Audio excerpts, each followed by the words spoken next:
Welcome to this class. In this class, we shall learn on the topic development children, the first chapter of class 10th economics. Okay, children, you have already previous knowledge in class 9th about the various economic activities performed by the people and the income that they are earning through that activity. Then we also learned about the people as resource where the countries are making investment in developing their human resources so that they will be useful for their national development. Okay, so in this chapter children we shall try to understand what is development, what are the different developmental goals, and there are some conflicting developmental goals. At the same time, we also have the topic that is comparison of countries based on their development. Okay, children. So, what is development at large scale? Okay, development is a comprehensive term which include increase in real per capita income, improvement in living standard of people, reduction in poverty, unemployment, illiteracy, crime rate, so on. Because you cannot say that this is the end of development. See, we can go on including higher and higher objectives of development. So striving for achieving that is nothing but the process of development. So let us understand one more. Development is a process of economic and social advancement in terms of the quality of human life.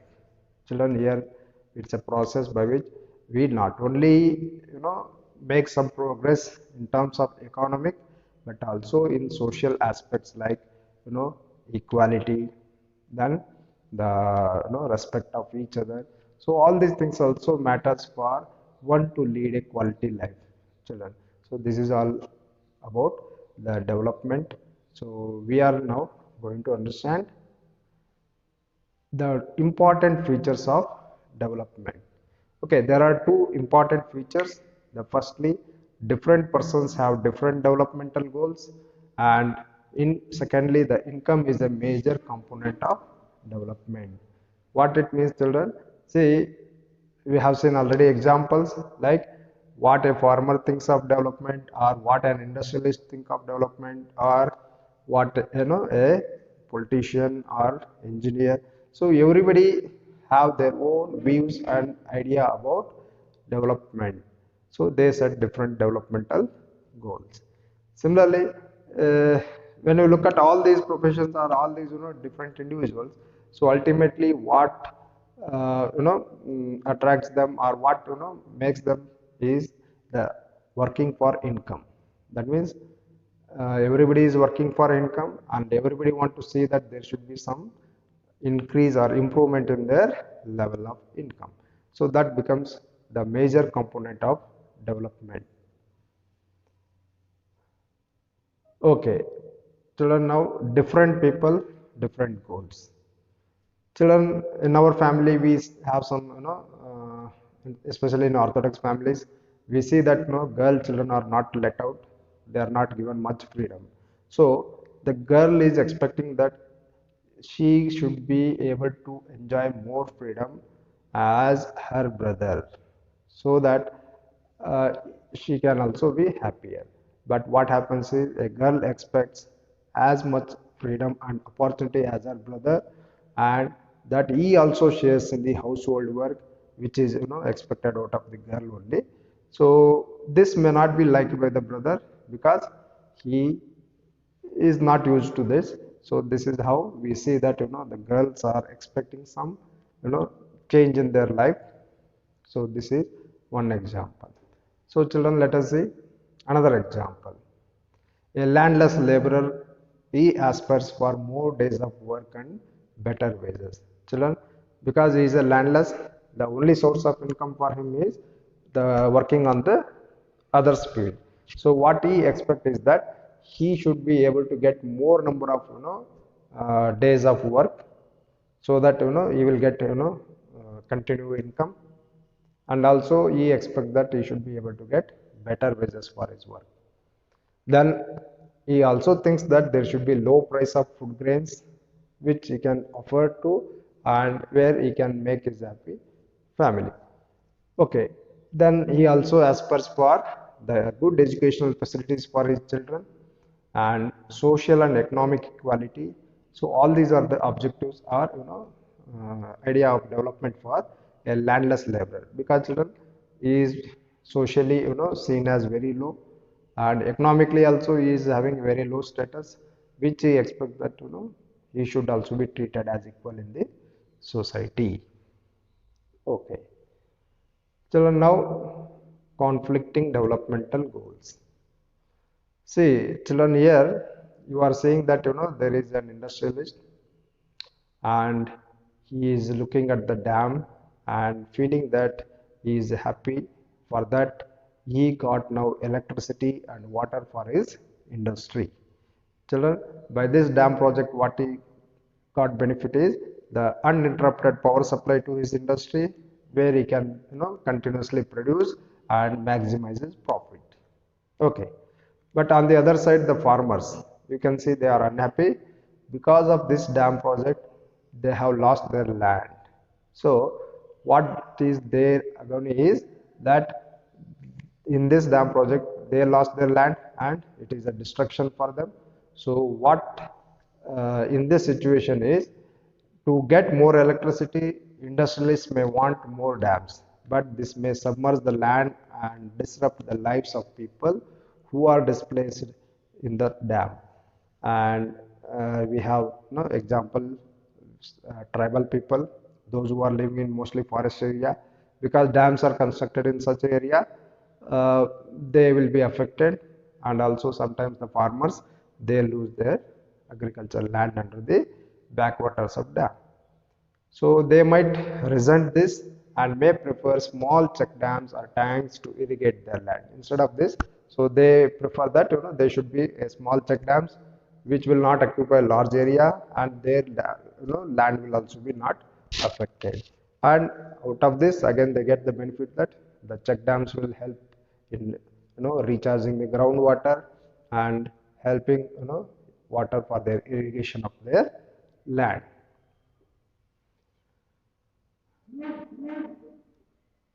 Okay, similarly, more wages for laborers means development, but it can go against the entrepreneurs. That means the one who is providing employment. So what he thinks that by paying more wages means it is not in his interest because his cost of production will be higher. But whereas the laborers thinks that the more wages is going to be beneficial for his development. So this is how we see that there is a conflicting developmental goals. One way, the wages of laborers is a sign of development. Higher wages of laborers is a sign of development for them. But from the entrepreneur's point of view, it is not a development. Okay, a rich farmer or trader wants to sell food grains at a higher prices, but a poor worker wants to purchase it at a lower price. That means the farmer who is producing the food grains, he want to sell that at higher price so that he can increase his income. But the poor person may not be able to afford for food grains, so which he expects that there should be low price for the food grains. Okay, from this, two things are quite clear that different persons can have different developmental goals and what may be development for one may not be development for the other. Even it may be destructive for the other, like we have seen in the case of the dam project children. From industrialist point of view, it was a development. From the farmer's point of view, it was a destruction because they lost their land. Okay, children. Now, is it only the income that matters for the development? No. So we also set some other goals other than income. So let us see. Besides seeking more income, one way or the other, people also seek things like equal treatment, freedom, security, and respect of others. They dislike or hate the discrimination which they are experiencing sometimes. So all these are important goals of development for all children here, because income alone will not make us happy. We also expect that there should be some more aspects that keeps us happy. Like children in most of the societies, still women are not treated equal. So according to them, so they want more, respect, and they should have more opportunity where they can prosper further. So this is the objective of women. So, money or material things that one can buy with income is one factor on which our life depends.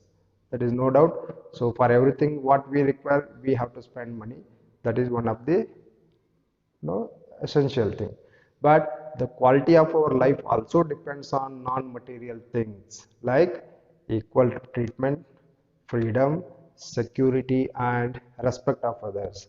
See, most importantly, the safe and clean environment, children, because today when we are developing, on the other side, what is happening is the pollution and destruction is also there. So, which may not, be a positive side, because the safe and clean environment may not be the assurance of development sometimes. So we have to make sure that there should be safe and clean environment where everybody can live a healthy life. Okay, children. So we can view these, other goals of development in this flow chart. See, children, first everybody, like people desire regular work, better wages, and decent price for their crops and other products that they are producing, which will make them or assure them some good income. At the same time, the individuals also seek equal treatment, freedom, security, respect of others, etc. Okay, the other way, the quality of our life also depends on non-material things like we have mentioned, children, like safe and clean environment, uh, and also unadulterated food or unadulterated medicines. So these are all some non-material things. Maybe we spend money, we buy them, but what happens? They may not be having safe and quality, because of which again it may affect our life. Well, students, now let us understand national development. It is very important to keep in mind that different persons could have different as well as conflicting notions of a country's development. So we have understood through some examples on how our individual notions of developments are also different and also conflicting. So, national development is the ability of the nations to improve the standard of living of its residents. It can be done by providing basic needs of livelihood to the people, by providing them employment, etc. So, children, now how to compare the different countries or states. So, what criterion to be used? So, for comparing countries, their income is considered to be one of the most important attributes. Children, because when we talk about development, first comes is income. So, that is very important for us to understand. Now, what is the income of a country or national income? Children, the income of the country is the income of all the residents of the country. That means there are many people who, all the people in the country, they are performing different economic activity. Thereby, they are contributing to the nation's income. This gives us the total income of the country, which is also called as national income. How to compare different countries or states again based on this income? Since countries have different populations, comparing total income will not tell us what an average person is likely to earn. That means there are countries, children, it is ideally not possible for all the countries to have same population. So there may be possibility of having same national income but not the population. So let us try to understand with one example, children.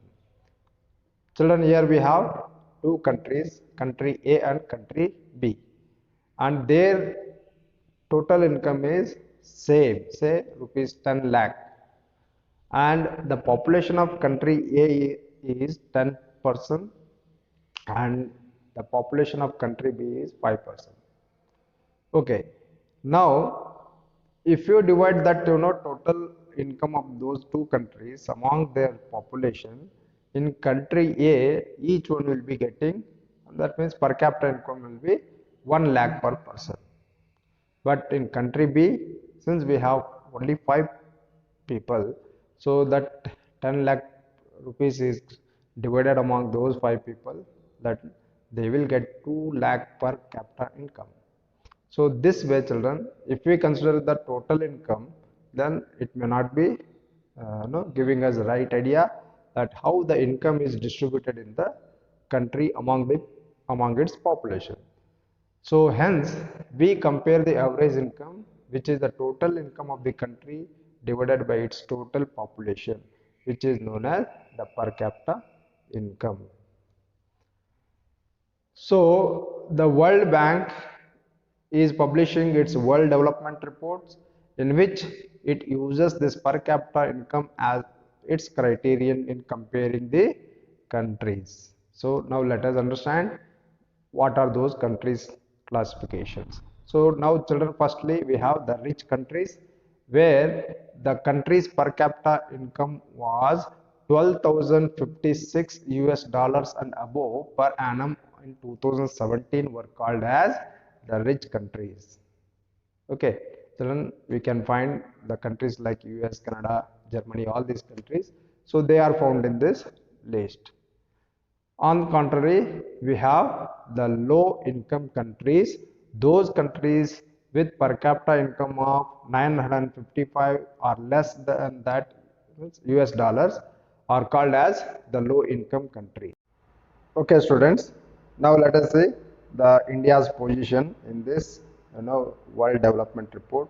So we are found in the middle income countries, children. So here you can notice that again India is found in the low middle income countries because its per capita income in 2017 was just 1,820 US dollar per annum. Okay, so this is somewhere just we are above the low income countries. So there is a lot of scope for us to develop in this regard, children.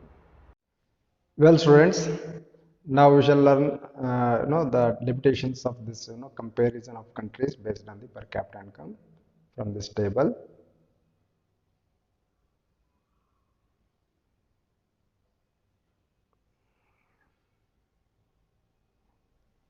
Children, you are saying here there are two countries, country A and country B.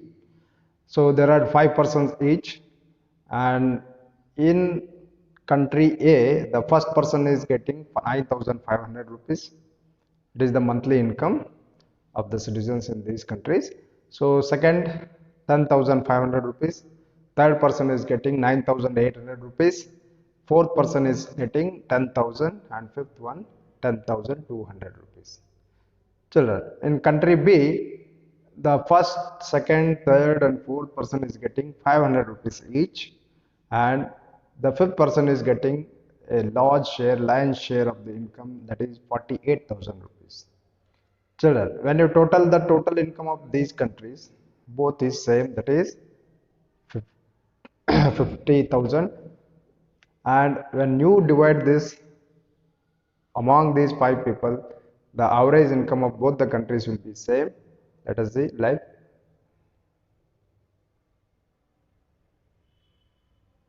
so we have the 10,000 rupees as the average income of both the countries.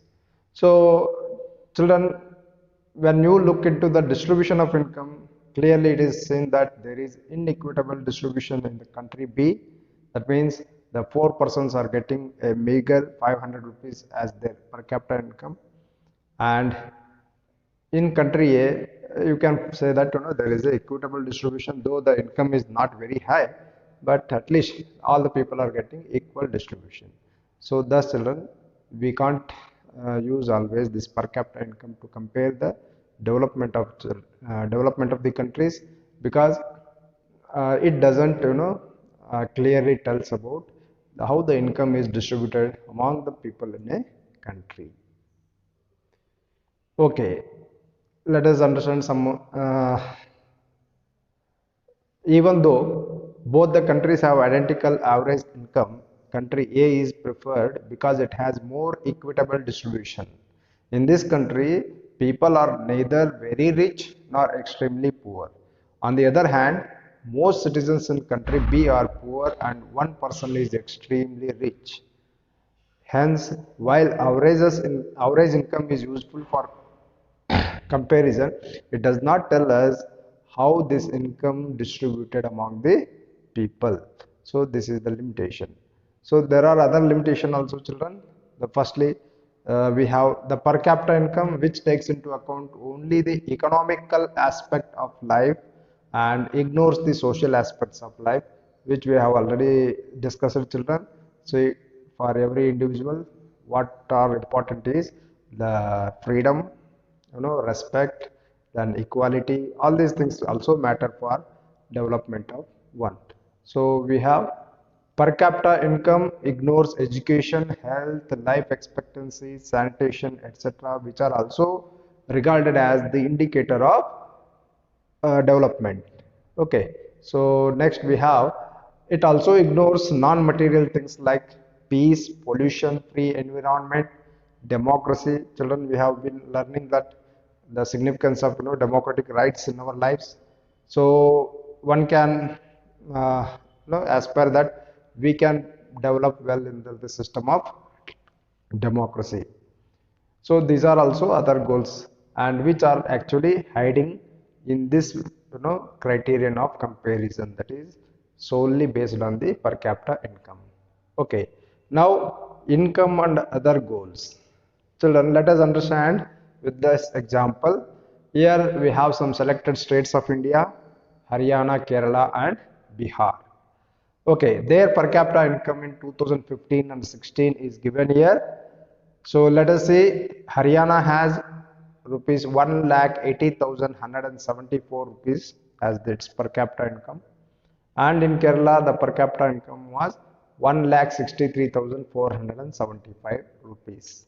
Then in Bihar it was rupees 34,409.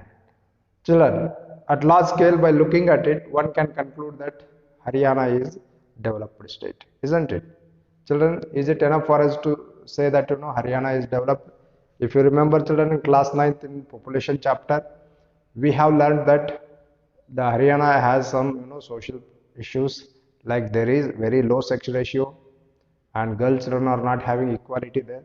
So let us try to understand. There are other criteria also to be taken into consideration while comparing the states or countries. Okay, let us see, children, here some more data about these states are given, like infant mortality rate. Children, it is the number of death of infants per thousand live births in that year. So that means that infants before attaining the age of 1 year, if they die, they are considered under this infant mortality rate. Okay, next we have literacy rate. Children, it is the percentage of total literate population to the total population of the region. Then we have net attendance ratio. It is per 100 persons, that how many the children of age group of 14 and 15 are attending the school to the total population of the same age group in that region. Okay, now we have Haryana, where IMR was 30 in 2017, and in Kerala it is just 10. Then in Bihar, the infant mortality rate was very high, 35 children. Next we have the literacy rate in 2011 as per census. So we have Haryana, where 82% of its population is literate. In Kerala we have 94%, and in Bihar it is just 62% of its total population was said to be literate. Okay, coming to the net attendance ratio, it is 61 in Haryana, and in Kerala it was 83, and in Bihar it is 43. See, children, when you look at all these other aspects of uh, development, so we see that now Haryana, when you look at only per capita income point of view, that is no doubt it is developed, but we have high infant mortality rate, which is alarming and which shows it's lacking in health status of the people. Then the literacy rate is, though it's above the national average, but still there is a scope for its improvement. Then we have net attendance ratio. Again, it is less when compared to the state of Kerala. See, children, here Kerala, it has though the per capita income is slightly less than the Haryana, but it is better, and it has also other performance in terms of infant mortality rate, where it is just 10 infants. Then literacy rate is very high, which is highest among the states of India, that is 94 percentage. Then net attendance ratio is also very good, 83. But Bihar, children, we have seen that its per capita income is one of the lowest. Then we have the infant mortality rate, which is also very low. That means, sorry, high means number of infants died are very high. Then we have literacy rate. This is very low, 62 percentage. Then the net attendance ratio is also low, 43. Children, this way we can conclude that so Bihar is least in development and Kerala has better development.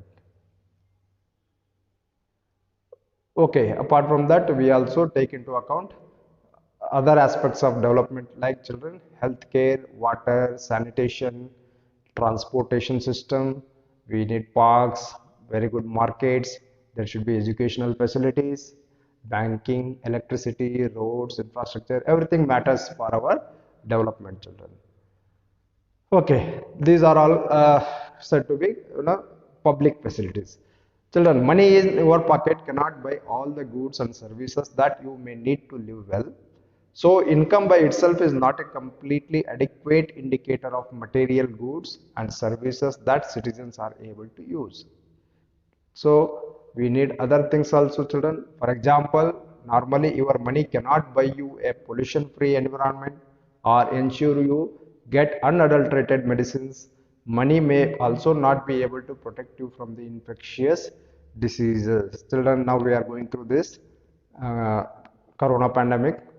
See, do you think, children, that it is infecting only the poor people? See, children, we have seen so many the celebrities like Bollywood stars and even politicians are also getting infected. Even some of them have also died because of this COVID. Okay, so children, money doesn't ensure us that we will be protected from the infectious diseases. Many people believe that the government should open schools and provide other facilities so that all children may have a chance to study. So this is also another expectation.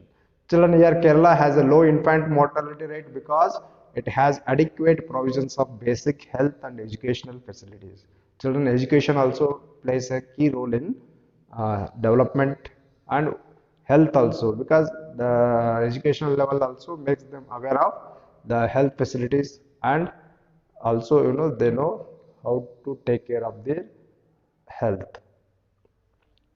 Similarly, in some states, the public distribution system also functions well. Children, if you remember in class 9, we learnt in the chapter food security, where we have some states like Tamil Nadu where PDS is functioning okay well.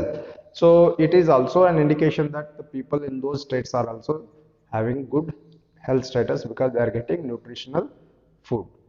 So one way to find out if we are properly nourished is to calculate what nutrition scientists call it as body mass index. Children, you all can try to know what is your body mass index.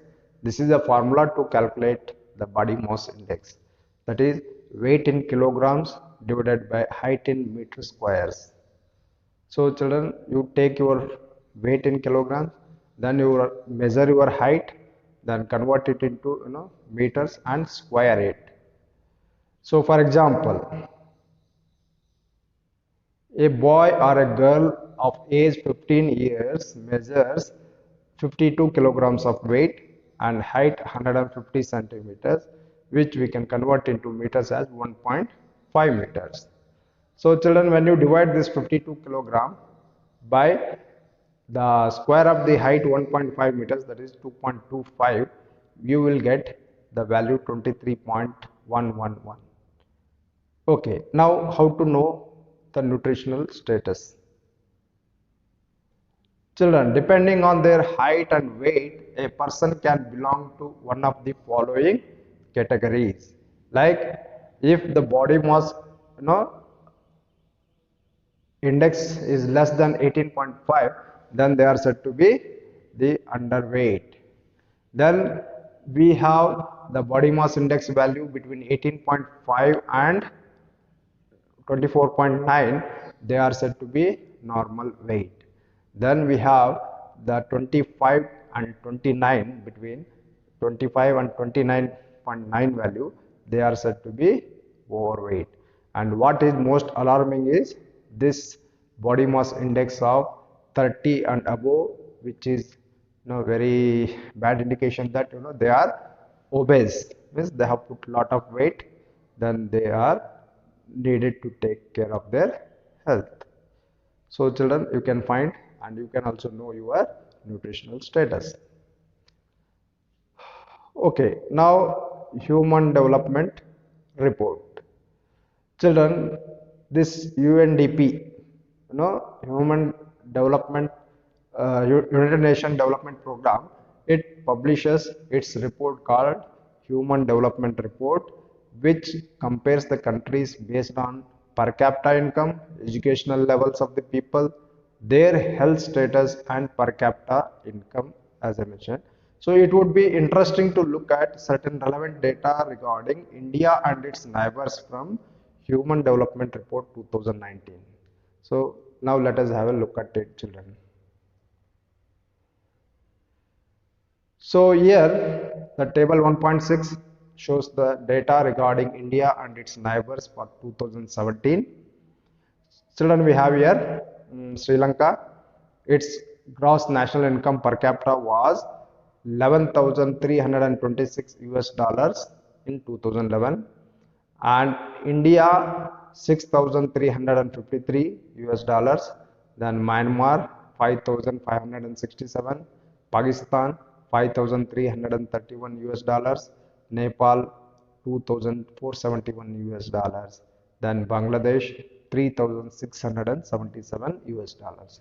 Children, when you look at, one can conclude that Sri Lanka has the highest and India has fair among these South Asian countries. Okay, then we have life expectancy at birth.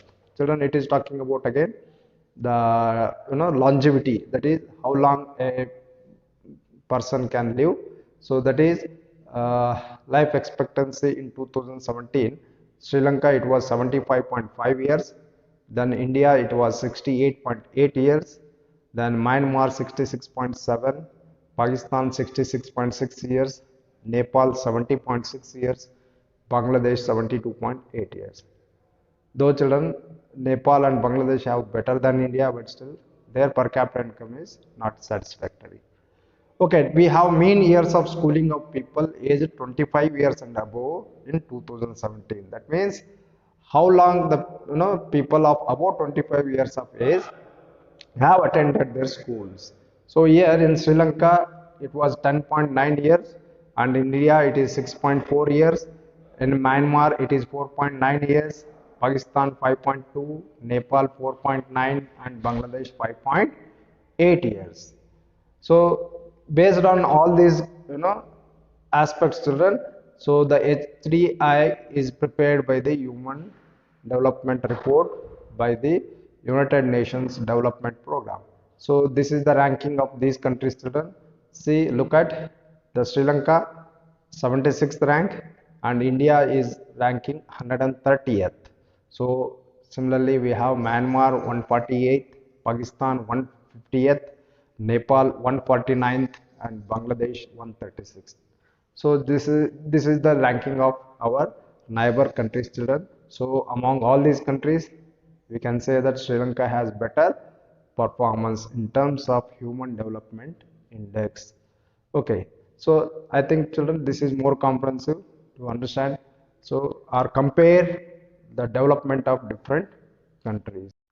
Well, children, in this class, we try to understand what is development, what are the developmental goals of different individuals by taking some examples. Then we also try to understand the conflicting developmental goals of different individuals. More importantly, children, we made an effort to understand the criterions for comparing the development of different countries. Children, we understood by taking that example of the World Bank in its report, World Development Report, compares the countries based on the per capita income. And second important criterion is the Human Development Report published by UNDP, where it uses per capita income, the health status, and educational level of the people of different countries. So I hope children you learned out of this class, and thank you for watching the class.